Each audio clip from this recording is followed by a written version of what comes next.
Jeff and Archana first contacted me, and they expressed interest in wanted to build a house, and they wanted to build a house that was energy efficient, and also they wanted to build a house that they could have multiple generations of their family living in that house.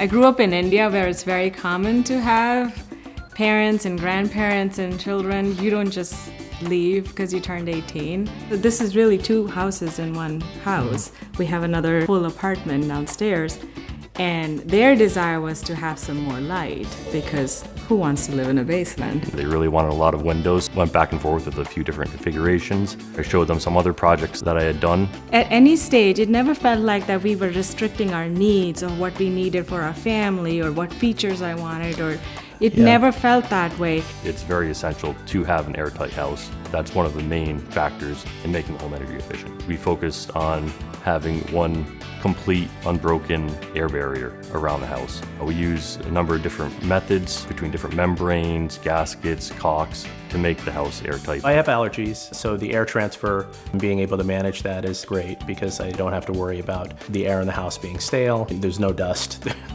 The windows are triple pane windows, so they're better insulated than a double pane window is, so they retain a lot of the heat and energy inside the house.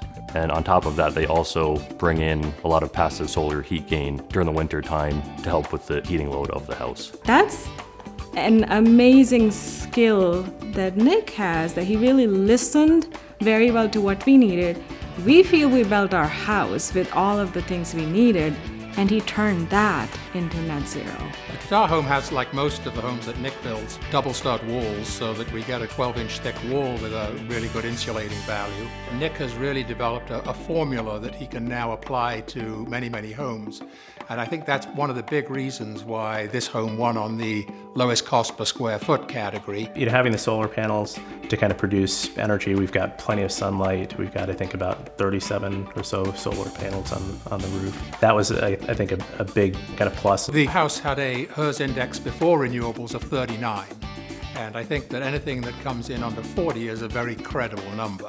But then by the use of a significant PV system, that brings the HERS index right down to 2. In terms of energy efficiency, I wasn't thinking too much about that.